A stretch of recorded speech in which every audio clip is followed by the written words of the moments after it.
All right. Welcome, everybody. Good evening.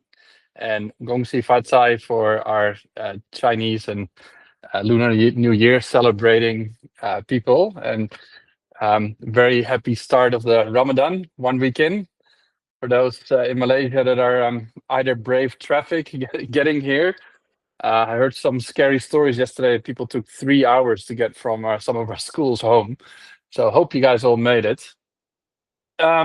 Today, I want to be talking a little bit about gifted kids and bullying. So, little introduction for those that haven't seen me yet. So, I'm TJ.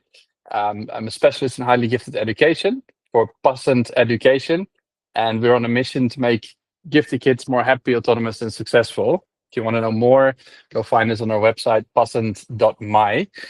And as I just said, I want to talk about bullying. This is a topic that some of the kids have been bringing up in our sessions. We've had a few run-ins with kids being bullied, kids bullying, and I think a big part of that behavior is how we as parents and educators talk to the kids about this, but also on how we understand what is really going on, so that when we're running into it with our own kids or we see it happening, we know what we potentially can do. And then I particularly want to have a bit of a chat about what kind of impact this has on gifted kids, because there is some differences. And I think, I'm hoping that will be a very interesting topic for you guys to delve into. And then we'll have a few other questions that came in through the questionnaire. I've got like quite a few of them this time, which is really nice. And I also wanted to say that in the future, we will be doing these questionnaires more like a bi-weekly thing, and then on a Thursday, and then bi-weekly on another day too. But I'll go into detail at the end of this video on this. So with that said, let's start first with what is bullying. And it might be nice to for you guys yourself to have a think about what that means. So I'll give you guys a moment to think about that. Like, what is bullying? Think back on your own experience when you were young and in class. Well, bullying, unfortunately, also still happens in the workplace, so that we're not immune from it once we get out of school. But we do know that obviously it happens most of the time during school. So what is bullying? Well, first of all, for let's talk a bit about like what the science says. So there's lots of like the term giftedness. There is not that many um, um, people that agree on the same definition. So you start looking into definitions on bullying. There is tons and tons of different versions of it. So I've decided to use a definition used by Craig and Pepler, which is the repeated negative action with the intent to harm, and it involves an imbalance of power.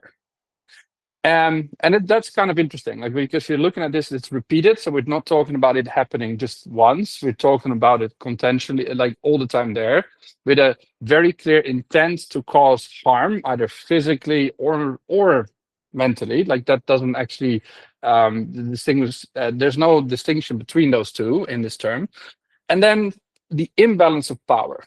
And the funny enough, like, whilst the first bit of this definition is always hotly debated, the second part is pretty clear. A lot of people agree that bullying is about a power struggle. And it's an interesting way to frame bullying, because when you start looking at bullying as a power struggle, a lot of the things that sort of like that you think, oh, they don't make sense, start making sense. And one of the, like, Briggs and Brooks is a very interesting YouTuber. He's a specialist on bullying behavior. He does a lot of public talks at schools, for example, a lot of workshops for kids.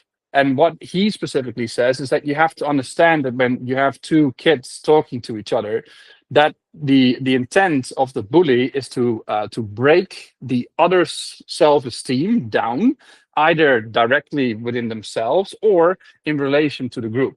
And that is all done like either through physical means, hitting, punching. It's a little bit less common nowadays because there's a lot more cameras and other things involved. But it also happens through verbal abuse. right? Like, oh, you're not looking good today, or saying names and all that kind of stuff. And the problem is that the common response from most kids, which is trying to fight back, actually activates that power struggle even more. Because here is now somebody that if I spend even more time on trying to break down, I gain even more status, and I'll make other people around me even more afraid, or I'll make them laugh at these kids. And then the power of struggle, of course, isn't just between the bullied and the bully. It also is the whole group. So this particular situation, like, is an intent to sort of raise the status within the group by keeping other people down. Now, that is what bullying is, right? So, however, what are we going to do about that? Because, and I want to frame this from two perspectives. I want to talk about gifted kids being bullied first. And then I want to talk about gifted kids that are bullies themselves, or display bullying behavior specifically. And that is how we're going to be talking about this today. So what is up with kids being bullied, and why is that so important to us? Well, one of the things that we see is that gifted kids get bullied as much or more than non-gifted kids. And that's the actual difference doesn't look that big on paper. You're talking about a couple of percent based on different studies. But as much as 27% of gifted adolescents have recently been involved in bullying, and this is something that it's very hard to find literature on specifically giftedness in this, right? So there's a few studies specifically into the literature about like the correlation that potentially is there, and unfortunately there's not much. And it's one of those things that whenever we do our sessions with the kids around the social emotional well-being, we actually have this jar where we tell kids like, you can put any kind of topic in, and then we'll bring it up for you. And bullying is one of those things that really gets picked a lot. And so strong even that if we ask most of these kids, and we've done this with hundreds of kids by now, is that when you ask them, have you been bullied, their hands go up almost like unanimously. So something there either means that gifted kids are bullied a lot more than the studies suggest, or the kids aren't really clear on what bullying really is. And the truth will probably be somewhere in the middle, but it's an important one to see, because I think both of those things are actually a problem. Like, if you don't really understand what bullying is, you might actually be bullied and not be aware of it. Or you are aware of it, you do think you're aware of it, and then you start contributing problems to things outside. That's also not good. Or you are bullying and you're not aware of it. So that's another one that is interesting. But yeah, so basically, Lafan et al. Like said, like 27% of gifted adolescents have had interactions with bullying. That's what they see. So we know at least a third, which is a lot. So what is happening here? Like, based on these studies, gifted kids, they often stand out, right? So we know that gifted kids are neurodivergent type. We know that they have different developmental milestones generally, and they're not equal across the board. But there is a few things that are important when it comes out. Like, when we talk about standing out, like, what does that mean? And I think what is really important when we talk about helping these kids is that the emotional language around bullying, but also emotions, they're really stunted with a lot of our kids. They don't know what is happening. So angry is just everything angry. There's much more stuff involved there. Sad is just everything sad. Although, like, there's lots of different variations of emotional words that we can use. The English language in particular has lots of words that mean lots of different things towards emotions. And the same with bullying. Like, bullying behavior, teasing, when is it that, when is it just a fight, when is it revenge? Like, those things are slightly different, and a lot of our kids, we can see, don't understand this. And that's why when we bring up these sessions, often there's like an arc. So we go through a few things, hopefully to help the kids understand, hey, what is going on? And then only we start talking about, okay, when does it actually happen? And what kind of things can we do to work? But what is that thing that gifted kids stand out with? Well, first of all, the big thing that we know that they stand out with their overexcited abilities. So the overexcited abilities, there we go, abilities, sorry. The overexcited abilities are, again, around either interests. There can be sensory overexcitabilities, motor overexcitabilities, the ones that walk around a lot. Sensory is like very sensitive to sounds and other kind of stimuli. Daydreaming when it comes to like intellectual overexcitabilities. Going deep into things, that is very important.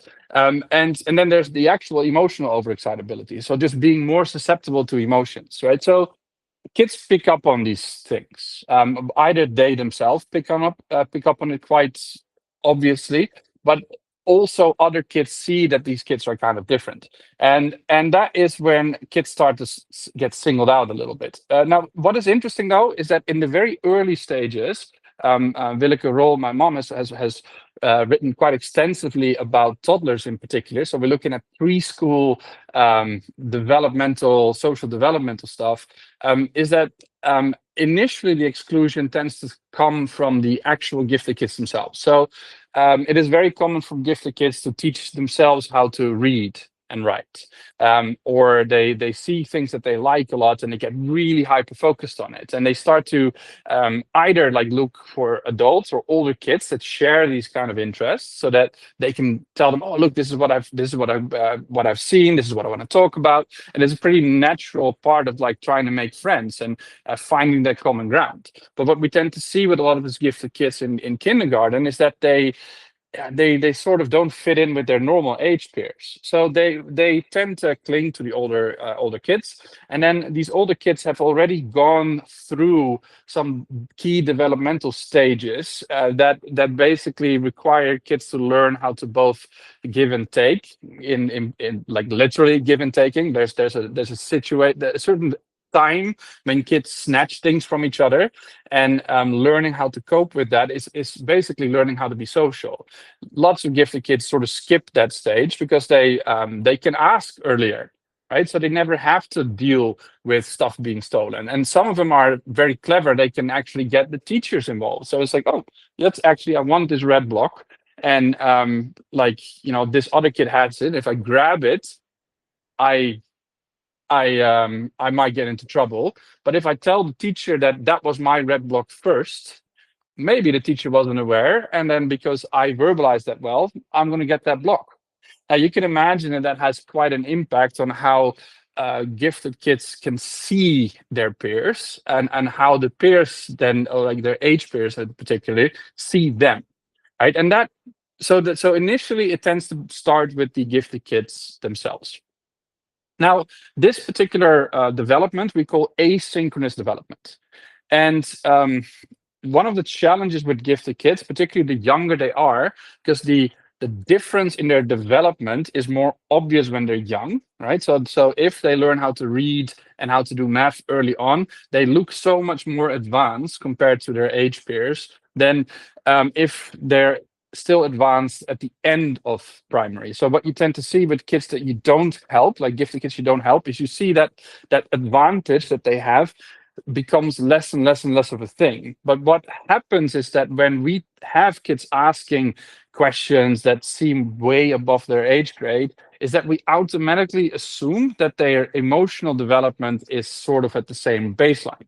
And what we tend to see is that is almost never the case. There's always a little bit of a lag there. And now, ironically, like engaging with kids at a more mature tone is actually a very good thing to do with all kids, to be honest. You'd be surprised how many it's becoming less and less and less common. I think a lot of people are more aware that like talking to kids in like these baby tones is really not necessary. And if you want to help your kids really develop, just talking calmly, collectively, normally to these kids, and you can still be happy and excited. That's not, but the baby voice is not something that I particularly a fan of. But basically, we tend to speak even more mature to these kids, and therefore, again, we miss out some of that emotional development. So yeah, so that is a big problem, the asynchronous development. Um, Now, the other thing that we tend to see with gifted kids is that if that sort of starts to grow with them, so they are outsider a little bit by choice initially, and then later, because they lack certain social skills, and again, this is not always the case. There's always situations where sometimes a teacher is a bit more strict about, no, you have to go play outside, forces these kids into these social situations, and then they learn the skills, or they're super lucky and there is another gifted kids in the class, and because of that, they still build up those kind of social interactions. But that is not always the case. And what then tends to happen is that as they get older and they go to primary and later on to secondary, but we tend to see this shift happen in primary specifically because they lack certain social skills.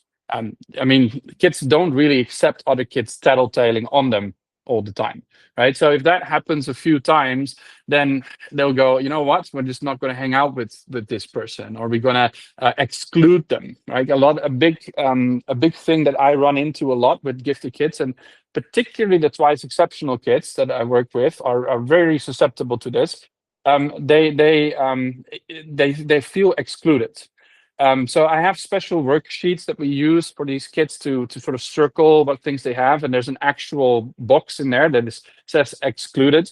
And sometimes when I show that to parents, they go like, "Oh, that seems very specific," but there's a very important reason for that, because it's one of the main reasons that a lot of gifted kids sort of feel, like not really part of things. And being excluded is actually also a form of bullying, right? So not being allowed to join, and sometimes that is not even done physically. It's just by complaining to teachers or whatever. It's obviously, like distressful situations for kids. So when we're talking about like those kind of, when that starts to happen, obviously the dynamic shifts. So initially the kids were often not really wanting to join in the group.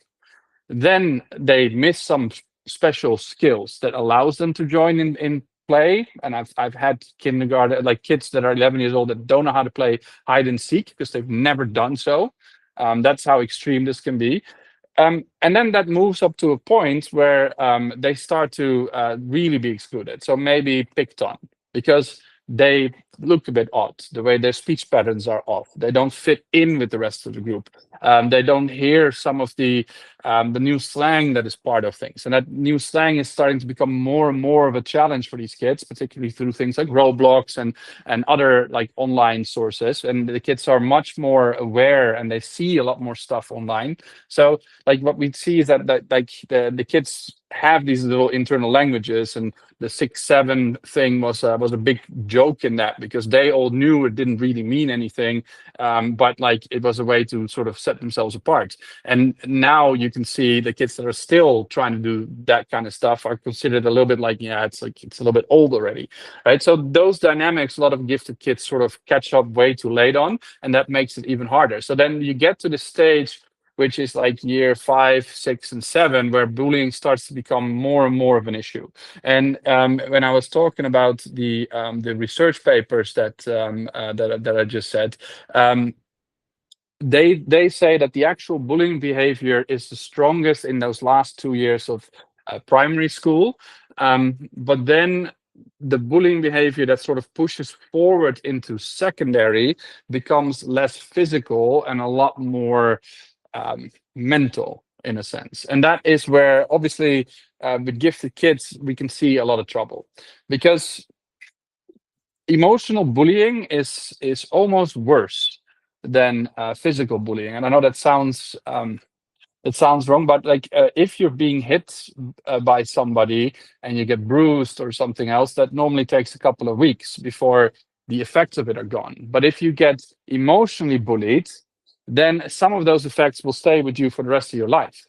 And I know this from firsthand. There's plenty of parents that I work with that have been bullied as gifted children themselves when they were gifted children, to the point that the way that they treat bullying and how they interact with kids and how they try to protect their kids from that bullying is all driven by that real fear, that emotional trauma that they're still carrying with them. And I don't know if you guys want to show some hands if you've experienced bullying, like you're more than welcome to. But if you want to share some stories around that, but it's really severe. And then what we see is that like the gifted kids are more likely to actually internalize it. So 27% get bullied, plus actually, right? But the problem is they internalize. And that is a big problem because when you and this is like, again, if I'm talking about the different profiles of gifted and talented from Betts and Nyhart, we have the ones that over adjust and the ones that under adjust. Now the ones that over adjust are the ones that tend to like to please people, and they're the ones that take these things in. And that kind of bullying behavior can leave a lot of damage. And we unfortunately have way too many kids we work with that go towards the route of self-harm. Not all of them are caused by bullying, but there is a few where that does happen, and it's very clear that sometimes the cause is the bullying that happened to them. Now, I want to again make a little note on twice exceptional here. So for the ones that don't know, twice exceptional means exceptional, right? Exceptional basically means somebody that has another learning disability and is gifted. So potentially on the spectrum or ADHD. And it's one of those things where twice exceptional kids, unfortunately, have a really hard time in front of them because their special education needs, or the SEN needs, often make them stand out even more. And then the emotional distress caused by bullying, and then being gifted, really amplifies things to the point where things can get so bad for these kids that they develop almost like a third exceptionalism, which is essentially trauma. And when that happens, we get into real danger, because when you're people with traumatic experiences, they tend to build up really strong avoidance behaviors. And what form that takes, actually one form of avoidance behavior is bullying yourself, ironically enough. So it's kind of this vicious cycle. It's very common to see that people that bully have been bullied start bullying other people in an attempt again to get that balance of power to go up. So, well, as long as I'm not the lowest in the pecking order, then I can deflect that. And that is obviously difficult. Although for a lot of twice exceptional kids, they will try this, but then they don't necessarily have the social understanding enough to make that happen, right? So what we need to know is that there is, and this isn't fair, but there is behaviors that gifted kids display that make them a target for being bullied.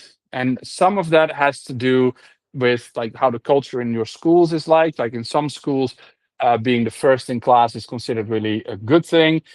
In some social economic backgrounds, that's considered a bad thing. So this is one of the main reasons that when we look at gifted kids in from more unfortunate backgrounds, social economically speaking, why they're being often held back by being bullied. So there's a lot of gifted kids in those situations that will pretend not to be gifted to avoid being bullied or ridiculed. And this is where a lot of gifted programs get the elitist label from as well. There's lots of other reasons why that is a thing, because in order to find gifted kids, you need to do tests. Tests cost time and money. So unfortunately, there's a lot of gifted kids that are not being found because of those particular reasons. But these actively avoiding kids are really tough. In the centers in the Netherlands where we work with kids, Willeke specifically is very involved with kids from Moroccan backgrounds and stuff like that. And what was very interesting to see is that when she started taking a few kids from, because they're like normally like a second generation working migrants that came into the Netherlands. They've had a little bit of a tough time integrating in the right kind of way. And initially they were sort of all put together in the same kind of location. So there's these areas where like there was a really high number of Moroccan kids, and then obviously we're working, as cleaners and janitors and stuff. So they weren't the best well off. And so there's a lot of social, emotional, economical stuff around why these kids were struggling. And then there basically was a bit of it was very hard to find gifted kids there, because we know that there should be just as many. And then what happened is that once we started finding one or two, like parents would start coming towards them, and they would be like very like sneaky and about it, like sort of like trying to keep it a little bit under the radar, because they'd be worried that the kids would be bullied in school. So we know that this is a big issue, and that's how gifted kids being bullied is a big challenge. But there's another side to this, right? Because we also have something called gifted bullies, right? Because like gifted kids first are just kids. They're toddlers at some point. They'll stick stuff in their mouth they're not supposed to when they're young. They'll try things that might be a little bit not the smartest thing to try. I had an amazing story from a boy that had figured out that we have electricity in our body, and then he decided to just stick his finger in a wall socket because he wanted to get some extra electricity. He thought that was a good idea. So like being smart or intelligent doesn't mean you're smart immediately. Let's put it that way. Unfortunately, luckily the boy is still with us, safe and sound. But like these kind of thought processes are difficult to understand sometimes. If you first see them, it's like, why is that kid doing this? He's supposed to be smart. But the same applies to gifted kids being bullied. And one of the ways that, because obviously in my role as a gifted and talented specialist, my aim is always to help kids.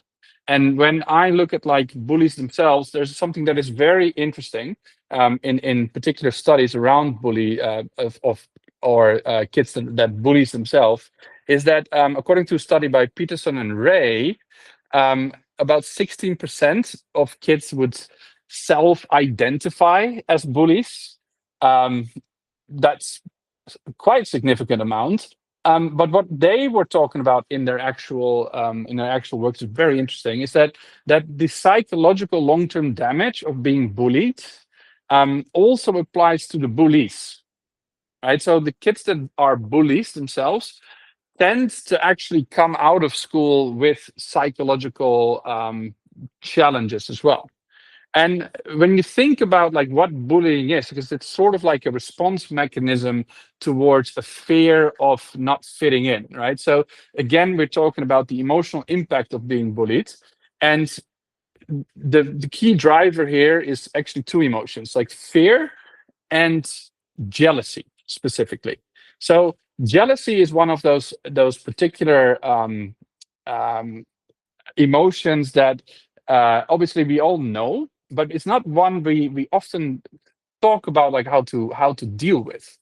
And ironically, particularly because our kids live online, the fear of missing out, so like jealousy of not having what not having what somebody else has, is really strong. So strong that if you look, there's an interesting thought experiment around this, which is if you get a gift, like imagine you're 5 years old, and it's Christmas or the end of Ramadan, and it's time for a party, and there's normally some gifts and some things involved. And let's say you get a gift that you really like Transformers. And I remember this because I got like my favorite Transformer. And then I went to visit my neighbor next door, and he got like a set with that same Transformer in it, and like the other 5 Transformers that you use to make a bigger version out of it, which I didn't even know. So I went from like one of the happiest kids in the world to one of the saddest kids in the world. So jealousy is a very strong emotion, but you normally don't linger in jealousy. You sort of go from jealousy into anger or sadness, right? So and jealousy in its core has an element of fear in it, so fear of missing out. So that's where we see a lot of gifted kids starting to display this behavior, and that sometimes even happens towards siblings. It's very common in these sibling relationships. Like a lot of parents with multiple kids, they describe that like it's really hard sometimes to manage the way that the kids interact with each other because they are constantly like saying things are not fair, like, and that's kind of an overexcitability. So the overexcitability of wanting things to be fair, and particularly like not, fear of not missing out, is again we see is much stronger in gifted kids than we see in normal kids. Now, so then if you have two gifted kids in the house, and you're lucky to have that happen, then these feed on each other and things get even worse. So like sibling bullying happens as well, like definitely something that we commonly see, and when we pick it out, we try to work with the kids. And later on I'm going to talk a bit about what steps we can take as parents to really help them. But it's I think it's really important to think about how you as a parent are going to be playing a role in figuring out what happens here. And one very good example of testing where your kid is potentially a bit of a bully is seeing how they play games. Like, how do they play games? Do they like to cheat at it, like win at all costs?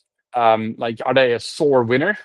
That's an interesting one. Like sore winners are tend to be a good opportunity to see if there's some bullying behaviors there.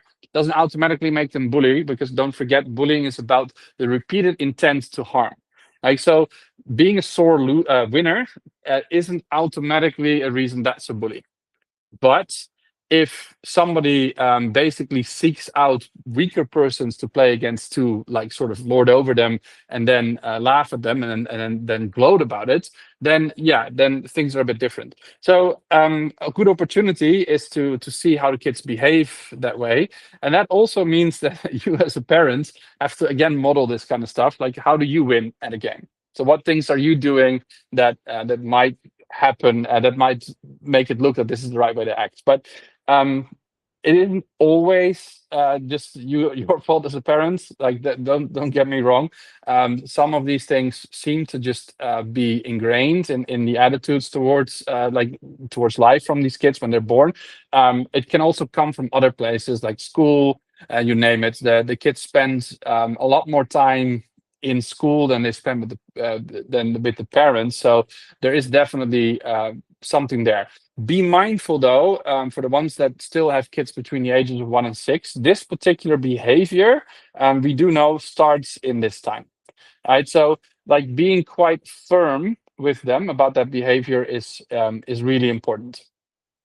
One of the things that we have, so basically what we say is like, one thing that's interesting with gifted bullies is that they tend to be more verbal, right? So they're normally not that aggressive when it comes to actually hitting and punching and stuff.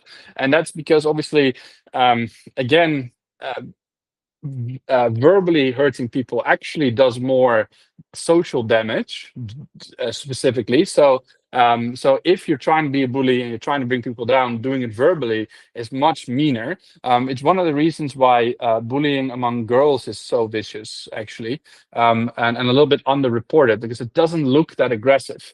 Whereas again, with the boys, like the advantage of bruises healing as well is also they're quite visible. So it's quite easy to see when something is happening, but it's much harder to prove what happens, and it involves a lot. Like we've gone through sessions with like 4 or 5 parents involved and talking and finding out, and it's very tiring. And like we're from a positive discipline background, so it's really frustrating to have to go through all this negativity, because it affects the kids, it affects the parents, it destroys the relationship between those parents, the relationship between the school doesn't, like, even if you resolve it well, the way that like we remember things is that the emotions that we feel paint the memories of what we're going through. So if you are in this situation and it's all about repair, like a lot of the damage in terms of how you're going to remember the school is already done. So I think we need to take a step back and actually prevent this stuff a lot more.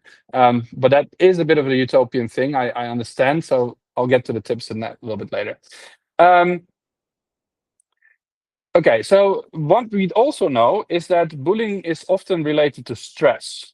And this is actually something that we as parents have a lot of influence on, because that stress is often like it's very common for kids that are being abused at home to start bullying in school, and it's just a way to deal with that particular fear and stress, away from home. But there's other forms of that. So we tend to see bullying behavior also with kids that get overly spoiled, right? Like the closed mindset kids that are really heavy in closed mindset feel very entitled with things, have a tendency to drift towards this more than others. So that is be mindful of that. One of the reasons we don't tend to like spoiled children that much. But other forms of stress are too much stress around grades. Now, that's not me advocating for not like wanting the best for your kids, but I think particularly what is and this is in Holland, we don't do grades till they're about 12 years old. This is very common in any of the Northern European countries, to be honest.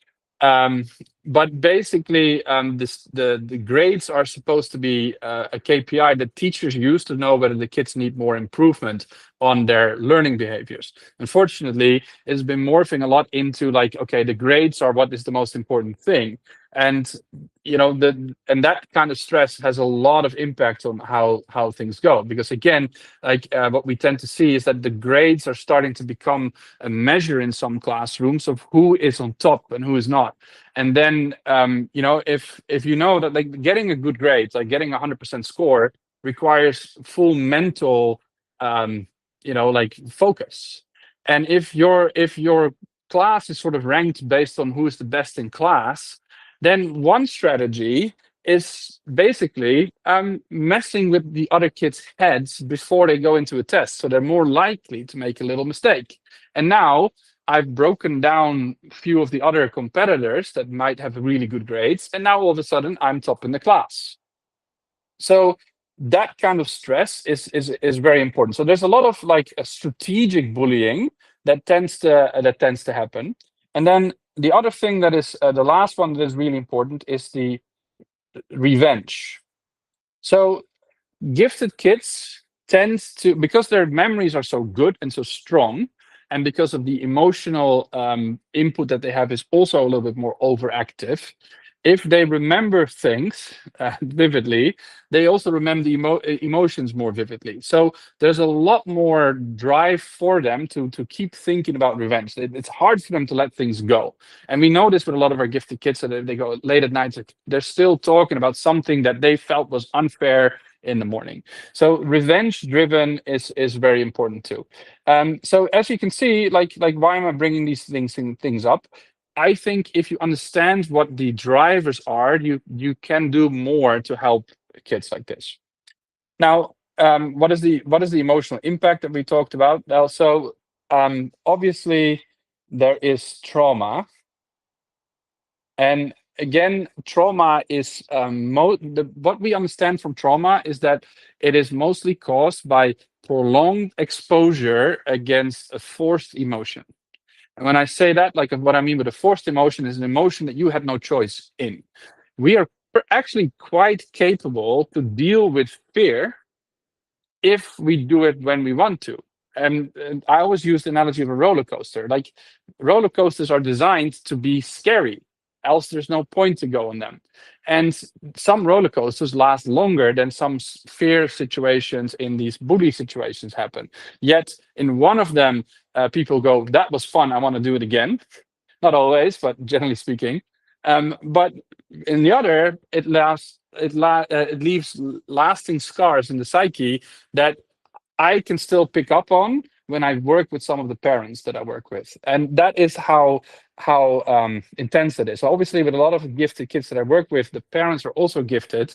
So like these kind of emotional scars often just feel worse, and there is something unfair about the fact that some gifted individuals can just remember things from when they were 5 years old as if they really happened because of the way that their memories work. So like it's really important that we as educators, parents, are there to help them form the right kind of responses towards fearful situations. Because when things are scary, but and maybe you guys have seen Inside Out, like the whole idea of that you can have a joyous interaction as well as a sad interaction at the same time, like and eventually they don't go too deep into the movie, they talk about fear situations and happy situations. And like you can, like the way that you sort of respond to a difficult situation with the kids creates a new memory effectively that the next time they bring up then becomes like a bit of a diluted one,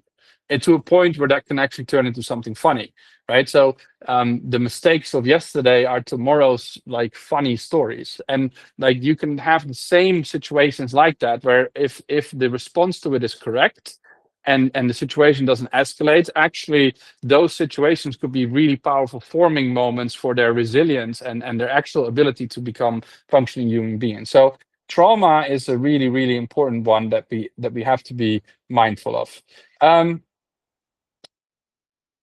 Again, what I said is like the interesting thing with bullies, people that bully, is that as it's often driven from these stress or revenge things, which again are often emotional responses to fear of missing out, being angry. So they're negative emotions to begin with. And then them obviously doing the bullying, and then often there will be a point where bullies will get caught. Like this particular behavior will eventually be found out to some extent.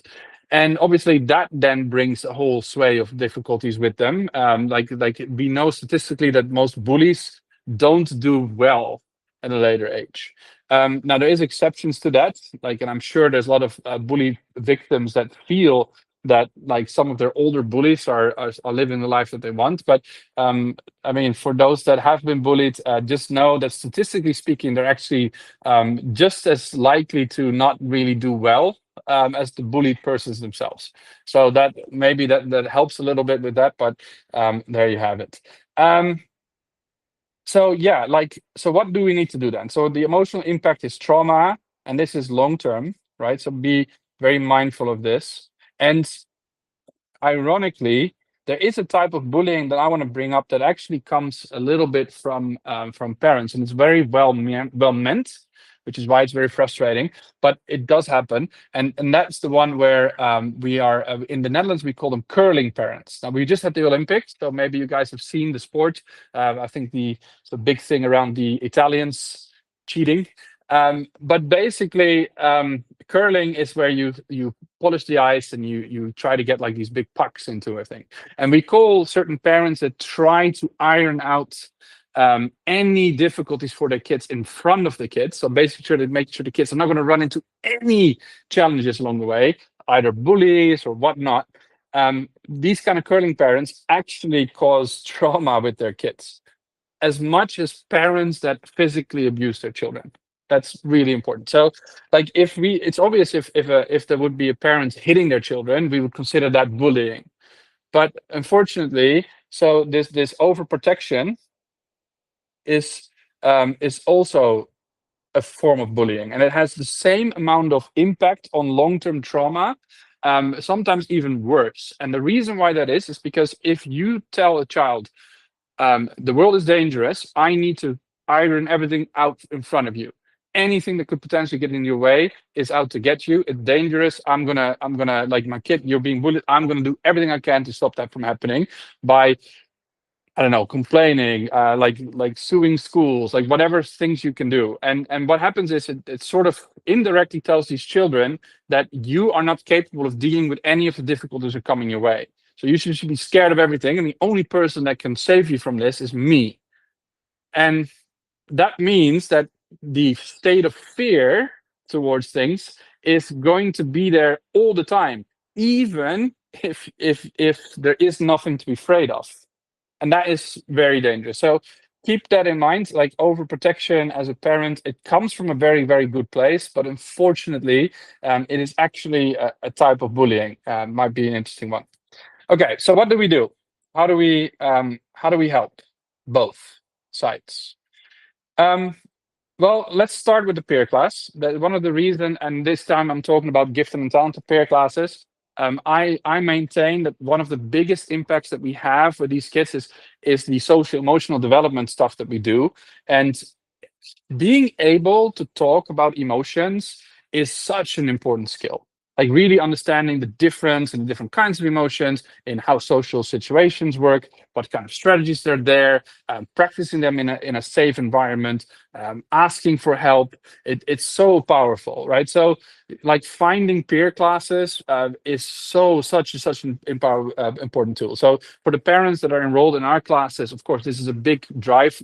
Like that we try to work towards this. It's one of the reasons why sometimes we organize like board game sessions in the middle of it just to get that bonding going. The camps are such an important part of this too, and these peer classes are great. So if you're looking at this on YouTube and you don't have access to a peer class, try to figure out if there's a way that you can do this. Some CCAs like chess clubs or debate clubs. There's a lot of gifted kids that you find. There's Mensa, which is really good like resource to go to. But yeah, like find a peer class and understand that like sometimes it's a bit hard to measure like the direct impact here. But just to give you an idea, we had a discussion with about 10 kids last weekend that was around self-harming, which and a lot of talk about like how people bullying and being excluded was part of that particular conversation. And that was because some of the kids brought it up. They wanted to they have an anonymous system of letting them ask for topics that we bring up. And then we obviously facilitate that in a way that we make sure that it's safe and that people can say what they need to say. But it's really rewarding to see how the kids really want to help each other, particularly if we've had a bit of time with them to form them as a real group. So peer classes, I can't stress enough how important this is. The second part that is really important is parent knowledge. Um, like this is actually true for everything around gifted kids, but you need to understand what is really going on. Like what is bullying. Now, we've spent a bit of time on this, so the fact that you're here listening to this is a great start, but there is so much written about this. And knowing what's going on is really half the battle. Because you're going to need this knowledge to create something which I call firm empathy. And that's why like I'm also you have people that say, oh no, we have to be kind, we cannot do anything to like waylay these kids. They have to, we have to be kind. And that you have to, that's true, we need to be kind, but we also have to be firm. Like positive discipline, the discipline part is there because you need discipline for you to feel like you're in control. You need discipline for you to not run into obstacles that leave permanent damage. And like, so firm empathy is understanding why people do things so that you, and particularly bullies, or why the bullied don't necessarily respond. Like I see sometimes the flip side of saying, oh, just do this or just do that. And it's very difficult for some of these kids to do to follow the advice that they're being given. So you need empathy to understand what is going on in their heads. And without that, you're going to it's going to be a lot harder to be firm, because if you understand what's going on, that you will not respond emotionally to the situation yourself. Like it's very common, like particularly as fathers among us, that will go like, "Ooh, I would love to take that bully and like take a swing at him, like show him what bullying feels like." There's movies about this kind of stuff, but I mean, obviously those things in movies never really seem to go anywhere. But in real life, that creates a lot of problems, and then like obviously striking a kid could land you in jail. So like the way to deal with that is empathy. Again, understanding why, so that you don't respond emotionally to the situation, and then you can really work on that. What is really cool, and I believe that the actual people involved. Trying to see my notes here if I can find the people here. This is Brooks Gibbs, this is a really cool resource. Right, so I'm not going to play that right. Brooks Gibbs, I think it's double B.com. And if you search on him in YouTube as well, and I'll put the link in a little bit later, he does a very particular set of workshops around like how to get gifted, how to get bullies to behave, and how to undermine their power balance. But what is really, really cool is that if you apply what is effectively positive discipline strategies, where somebody tells you like you look ugly, and then you go and return and say, oh, thank you for letting me know, that's very kind, you completely destroy the power balance structure. And it makes this takes a lot of, you need to do this longer than they try to attack you as a bully. But if you keep that up, it actually makes them look really bad in front of the group, and it normally makes them like slink away. So that's a very powerful way of how positive discipline can work. But if you want to see these videos, they're online, they're really good, I can highly recommend them. However, obviously bullying is something that causes harm, emotionally or bodily, and therefore normalizing reporting needs to be done. So you really need to make it okay to report. And that also means that like any bullying behavior around reporting needs to be taken seriously. We had a very lucky situation where because of our teachers basically telling a few of the kids like, hey, like, because we can see often that things aren't right. Like one of the things when we assess the kids is we look at like how they engage with other kids and like how they talk about it, and we can quite easily see which ones are building good bonds and which ones are not. And I think once we see that, like sometimes we can convince the kids to share a bit more. And we had, in this particular situation, we had one of the girls share with us information a couple of months ago that then we were allowed, we would be able to use and write that down, and that has allowed us to basically help protect this particular girl from accusations from the bully coming the other way, saying that nothing has happened, right? So if that reporting wouldn't have happened, we would have had like, oh yeah, no, like you see, he said, she said, you both get into trouble, and now that's no longer the case, right? So normalizing reporting is very important, and that also means that you don't always immediately act on it like as if the whole world is on fire, because the very first bit that this girl shared with us was definitely wouldn't have not been enough, and if we would have started like on that straight away, then we would have probably not been able to help her in the same way. But like the discussion needed to be safe, that she felt that like, okay, at least I can get some of my frustration out, and now I'm willing to share even more. And that's kind of where we ended with this situation. Now, hopefully, we can now help the bully in this particular situation to also find their way. But yeah, that's the thing. Now, and that basically comes back to where our effective time is so important. Emotional mastery, so the ability to recognize fear responses and then being used to them so that you don't overreact to any of them, or anger responses or jealousy responses, is really important. And that actually means that there's a few things that you need to do at home, because emotional mastery doesn't come out of the blue. So the first one is you need to model, and this is probably starting to sound like old news for some of you who watched our previous videos, but you as a parent have a role to try and model some of this behavior as best as you can. And that's never easy.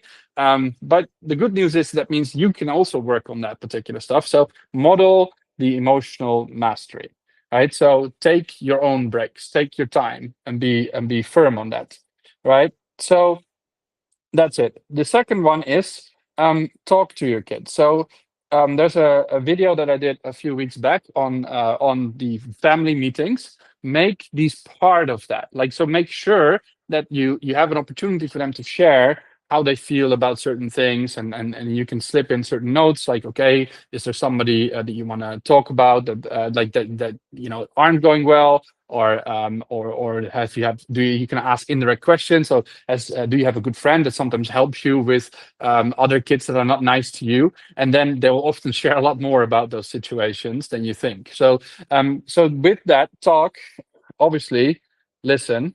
Right? So genuinely listen, and don't listen to immediately solve. In some of these situations, the stories aren't always 100% true. So rushing in, not because they lie, but because sometimes just the way that they remember stuff is a little bit different. So that is definitely one that we need to give on. And then the last thing I think when it comes to home tips and bullying is really do some role plays in this. So if you have a kid that is being bullied, some role plays, particularly based on what I just said over about Brooks and Gibbs, is really recommended. So like create the situations, like in a role play, ask them like, okay, how did you respond? Practice this. So that what does the kid say most of the time there, and it will help them strengthen this. We have really fun materials where we get the kids to sort of do that and do what they call like a roast battle against each other to learn how to deal with this. And also, and this is really interesting because what we do is we put the two kids in like in a hula hoop across from each other, and then they have to not leave the holy. One has to be the bully, one can't be. There's some rules around profanity and stuff like that, but the idea being is that they have to practice to speak nicely when the other is being nasty, and then after that we reflect a little bit. And it's also an opportunity to show these kids like how easy it is to get tempted by being a bully to begin with. So because it can get really fun, like these roasts that you see on like roasting online and stuff are fun to do. And that's why bullying is sometimes such a difficult thing to overcome. So yeah, so role plays with the kids really important. And yeah, so those are the home tips that I'm talking about. I think we have a little bit of time for a few more questions around this. If you guys want, anybody have any questions, please put them in the chat. Whilst I'll give a little summary of where we are, and then if there's any more questions, I'll answer them, and if not, we're going to be done for the day. So, as we said, we're talking about bullies and the bullied. Like, what is bullying? It's the repeated attempts to cause harm, often involving a power struggle. Gifted kids are 27% likely to be or more to be bullied, and they stand out through their overexcitabilities. They internalize things a lot more, so it's often harder to find. And we have to be exceptionally mindful of our twice exceptional kids because they're very, very susceptible to this. So gifted bullies tend to be much more verbal, so often very hard to see. It's often related to stress. We know this. So what can you do at home to help your kids with this? And the revenge trigger, so the long memory and the heavy emotions tend to amplify bullying behavior. Be mindful that being bullied or bullying leaves trauma, right? So it's a behavior that has to be stopped, even if it looks like it isn't that big a deal. It is really long-term damage that often comes back at a much later age, and that overprotection as a parent is actually a form of bullying. Keep that in mind. Now, responding to this, peer classes, super duper important. Get more knowledgeable. Develop what we call firm empathy, really important. And then make sure that normalizing reporting and like safe discussion is something important, which comes down to the tips at home, which is model, talk and listen, and do some role plays and have some fun with this. So with that, I think we're done for the day. Oh, we have a question here. Do gifted bullies try not to get attention because of this? I mean, one of the things is like if it becomes like very vicious, and particularly if they start using their full intellect to it, it can get really difficult. Like particularly if the intent is to like this often comes from revenge things. Like okay, I've decided this is what's going to be, and I'm going to, and this is the thing. Like if you use verbal bullying and you do it very cleverly, you can gaslight people into doing things or thinking things that they shouldn't. And like unfortunately, AI is really nasty in this, because if you ask it certain questions in a bit of a clever way, that it will actually just tell you how to do it, right? So yes, I would say that like gifted bullies hide it, and then the other side, like bullied kids understand that like often like if you report on things get even worse. So if they feel that they don't have a safe space, and particularly if they've retreated in themselves as self-blaming, then yes, I think they will definitely try not to get attention, because it's like, okay, if I get like like not the highest score in class, but like one that is high enough so my parents are not going to complain, low enough so I'm not the smartest in class and don't become a target. Yeah, that's it. And as I said, with some of these kids that are coming from like really poor economic backgrounds, they go as far as to almost fail, right? Because the other kids around them are also like often almost failing. They don't stand out. So like all of this is kind of relevant relative to the groups that they're in. I hope that answers your question, Ms. Jaga.